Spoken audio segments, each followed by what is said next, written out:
lucu. Nah, di sini sedikit masalah, namun apa misalnya tebu atau sosro gitu selalu dengan sering semua itu solution, biar apa?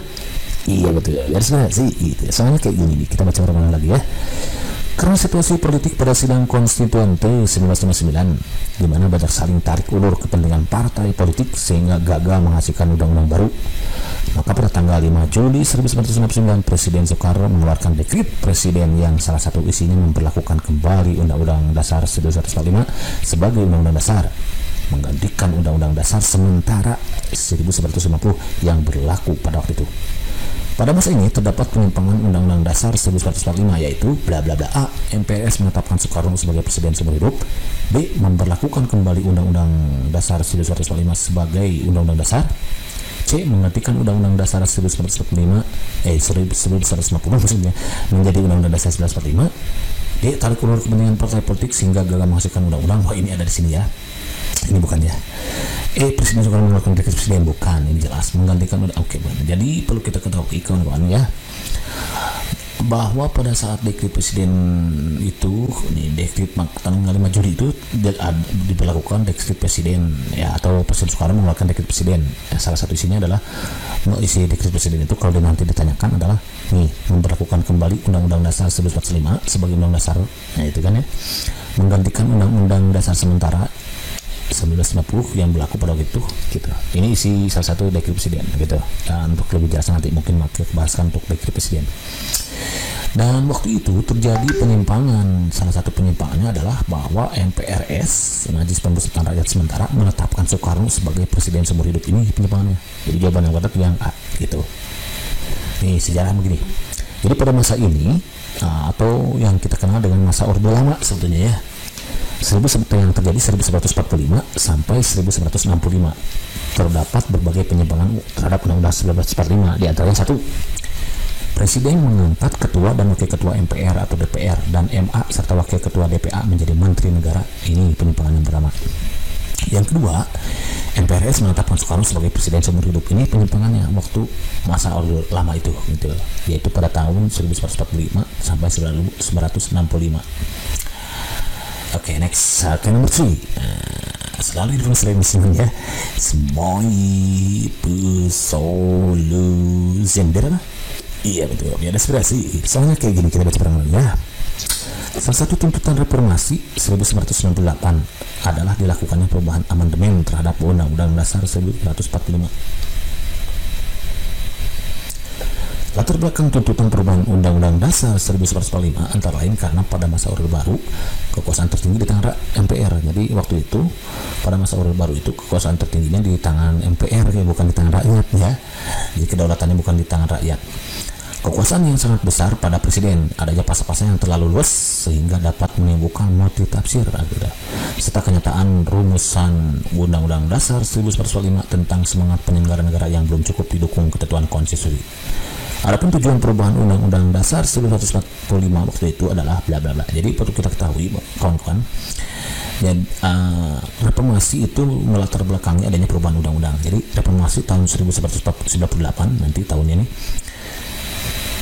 dilakukannya perubahan atau amandemen yang kita kenal itu ya, amandemen. Jadi latar belakangnya itu adanya reformasi 1998 menghendaki adanya amandemen terhadap undang-undang. Nah, jadi kenapa harus ada amandemen? Nah, karena adanya di latar belakangi tuntutan perubahan Undang-Undang 1945. Karena pada masa Orde Baru kekuasaan tertinggi di tangan MPR, bukan di tangan rakyat ya.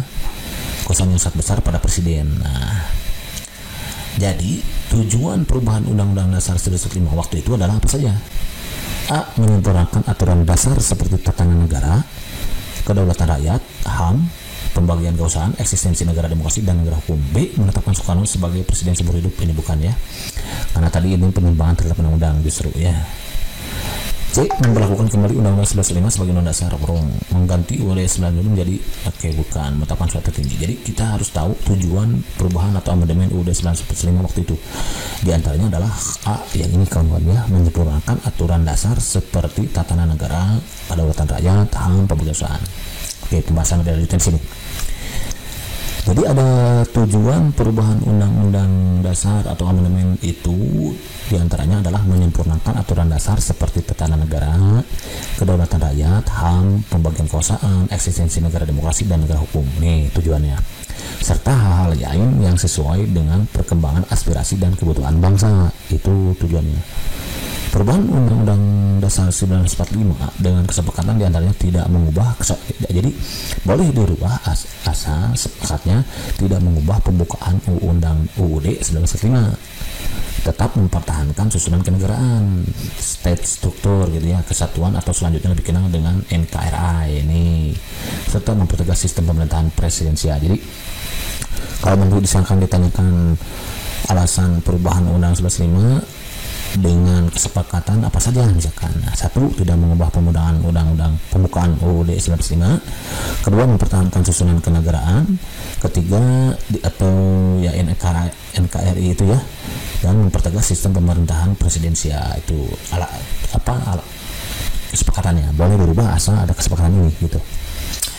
Kemudian perlu kita ketahui bahwa amandemen itu dilakukan sebanyak 4 kali ya. Amandemen pertama itu ini dilakukan pada sidang umum MPR tahun 1999, jadi setelah masa reformasi ya 1998, yang berlangsung pada tanggal 14 Oktober hingga 21 Oktober 1999. Jadi kalau nanti ditanyakan tanggal berapa amandemen pertama, ya ini 1999 tahunnya, kalau tanggalnya 21 Oktober ya, 14 sampai 21 Oktober nih, yaitu pada sidang umum MPR. Sementara amandemen yang kedua itu dilakukan pada sidang umum MPR tahun 2000 nih, 1999 2000, yang berlangsung 7 Agustus hingga 18 Agustus 2000. Kemudian amandemen yang ketiga sidang umum MPR tahun 2001 nih, tahunnya 2001. Jadi 1999 tahun 2000 2001 itu, yang berlangsung 1 November hingga 9 November 2001. Dan amandemen yang keempat itu dilakukan pada sidang umum MPR tahun 2002 yang berlangsung antara tanggal 1 Agustus hingga 11 Agustus. Jadi kalau ditanyakan nanti tahunnya 1999, pokoknya tambah 1 aja lah semuanya ya, 2000, 2001 sama 2002. Jadi ada 4 kali amandemen ya, dan 4 perubahan itu diantaranya. Dan perlu kita ketahui bahwa undang-undang tadi harus kita garis bawahi disahkan pada tanggal 18 Agustus 1945. Namun sejak tanggal 27 Desember 1949 nih, di Indonesia berlaku konstitusi RIS, dan sejak tanggal 17 Agustus 1950 di Indonesia berlaku Undang-Undang Dasar sementara 1950 itu. Kemudian Undang-Undang Dasar ini ya perlu kita ketahui atau yang kita kenal dengan Undang-Undang Dasar 1945 itu adalah Konstitusi Republik Indonesia. Nah, dia mulai berlaku setelah disahkan oleh PPKI pada tanggal 18 Agustus tahun 1945. Pemberlakuannya ditangguhkan seiring disahkannya kesepakatan konferensi meja bundar yang memasukkan Republik Indonesia sebagai bagian dari RIS yang memiliki konstitusi sendiri. Setelah RIS dibubarkan dan diganti dengan Republik Indonesia, konstitusi yang berlaku adalah Undang-Undang Dasar 1950. Nah, jadi waktu itu ya, makanya ada keluar dekret presiden itu. UUD 1945 kembali berlaku sebagai konstitusi RI pada RI ya, Republik Indonesia pada tanggal 5 Juli 1995 setelah seiring berlakunya dekret presiden Soekarno selepas reformasi 1945 mengalami 4 kali amandemen, yaitu 1999 sampai dengan tahun 2002.